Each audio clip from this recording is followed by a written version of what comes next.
All right. Hi everybody, Aaron Portzline, Allison Lucan here, Nationwide Arena. The Blue Jackets 5-1 over the New Jersey Devils tonight.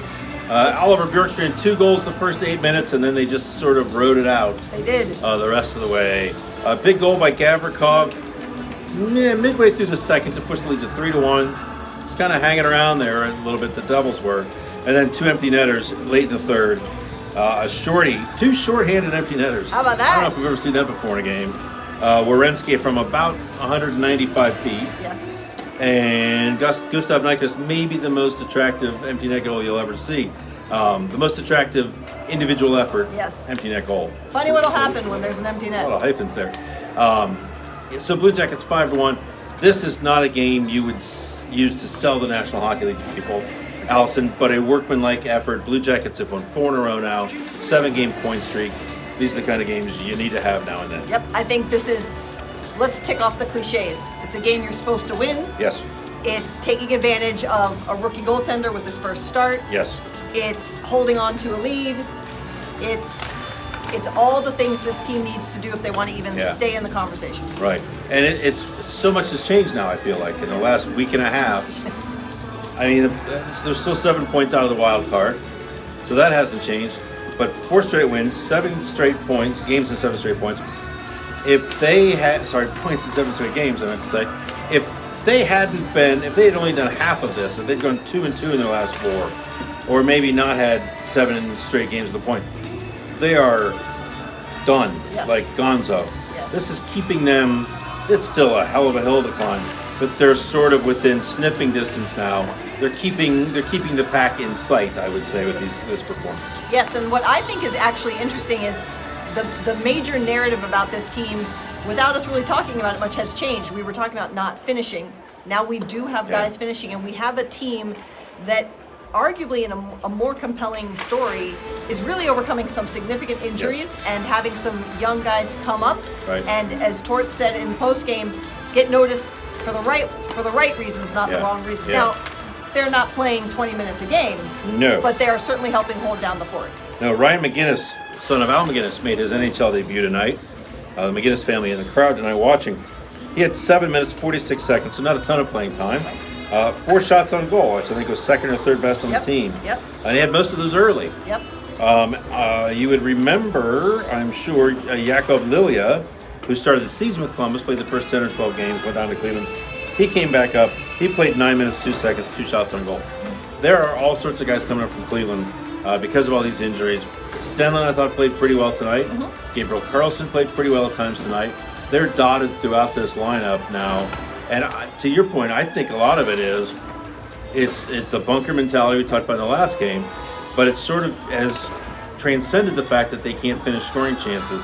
Now it's just they have to do this, so let's pitch in back against the wall and do it. That's the feeling that's coming through the room. Absolutely, and like we've said, their mind has to be focused on something else now. Yeah. And what a positive sign that whatever it took. I mean, no one wants injuries to be the thing, but if this is what it took to break through that mental barrier, whatever it was, they're pushing through. Yeah, that's better. You said it better than I did. Oliver Bjorkstrand, 2 goals early tonight. 4 goals in his last 2 games, 5 in his last 3. He had almost 42 minutes tonight, 52 minutes to get a hat trick. And then he left with 8 minutes left, apparently with some sort of an injury, confirmed an injury by John Tortorella. Let's say it in unison. Tortorella, do you have any update on Oliver Bjorkstrand? Ready? I haven't talked to the trainers yet. Right. Do you believe that? No.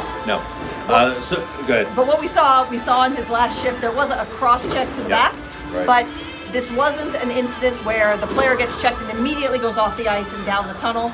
Looked uncomfortable on the bench, eventually left the bench. We'll have to wait till Monday, it would seem, to find out. Right. Maybe by then they will have talked to the trainers. Hopefully. Yeah. But it's a long walk. I mean, this would be almost a ridiculously crazy blow if he is injured and cannot play. Yep. One of the guys that gets lost and forgotten in a game like this, Joonas Korpisalo. Yep. Not a ton of work, 21 saves. And Tortorella made the point, it's easy to forget, it's a 2-1 game. 2-1 game? 3-1 game. 3-1. Right. And the Blue Jackets give up a unbelievable 2-on-1 shorthanded chance. And Korpisalo makes a great save with like 2 seconds left in that period. sends it into the third 3-1 instead of 3-2. That's a big moment, and they get a big save from their goal. Absolutely, and I think it just, we've talked about this team earlier this season was letting in a lot of scores last minute, in key situations where they had to stand up. Right. For this group to be able to maintain the mindset of being up 2 Yeah. is huge, Yeah. huge, for the way that they needed to play against a team that clogs the neutral zone and doesn't make things easy at all. So they beat the Washington Capitals a week ago. Yep. We said at the time, okay, that's great. It's a big win, 2 in a row against the Caps. Now they got to hold serve against these quote-unquote lesser teams. Yep. Detroit, LA, New Jersey, they've done that. Yep. They run the table against those 3. Now they've got 1 game left before the Christmas break. At New York, the Islanders lose in a shootout tonight at home. They're not going to be happy. That's been a tough matchup for this team. It has. It's a very physical team. And this is a team, as of course you know, the Blue Jackets are pretty run down. I think they're setting this up as a finish to the end, get to the Christmas break. I think they've even talked about that in the room as sort of, this is our objective now. Forget about everything else, run it out through Christmas, and we'll see where we're at. Yep. This is a big game for them on Yep. Saturday. Absolutely, and it's a tough matchup, like you said. I mean, this is a Barry Trotz team. Yes. Good goaltending, very, very, very stout defensively. Last game was, I think, 1-0, 2-1. It was 2. These are not well. They got beat up pretty bad. It was on the island, right? Werenski got hurt. Oh yeah, Get that's right. I was overwhelmed. thinking of 2 games ago. Forgive Yeah. me. But barring today's score, because I think there was the Islanders gave up 5 or 6 today. 6-5 they lost, yeah. But this is not a high-scoring event, so this Right. is going to be a real test for the Jackets. And it's a curious question, one we've touched on a couple times and have yet to be 100% right. Right. Who do you put in that for this game? At this point, I go Corpusalo. Yeah. I would have gone Elvis tonight. I would have too. Easy to say now, but we both said that pregame. You'll Yep. just have to take our word for it. But at this point now, I go Corpusalo. I want to finish this with a bang. Yep. Give Corpusalo a breather. They go to Washington right after the break, so that's got to be Corpusalo, you would think. It's somewhere on that California trip. I think you get maybe Chicago at home. I don't know. Maybe he gets a home start out. Maybe Kings. Maybe, Maybe he starts the home game against the Blackhawks. But listen, and I understand that John Tortorella is focused on winning, but you've got to see this kid play, Well- and you've got to get him reps. I mean, at this point, Well, that's part of the problem. Yes, and honestly, I think that's secondary. I think the major thing is you can't get Corpusalo hurt. Because if that happens, the wheels are off, Absolutely. right? I mean, that. And it just wow. happened to Arizona last night. Yes. You can, Yeah, and Kemper. out 4 to 6 weeks, I think they said, week to week. Yep. I mean, that's the kind of thing we're talking Yeah, and about. I don't know who Phoenix has in the pipe.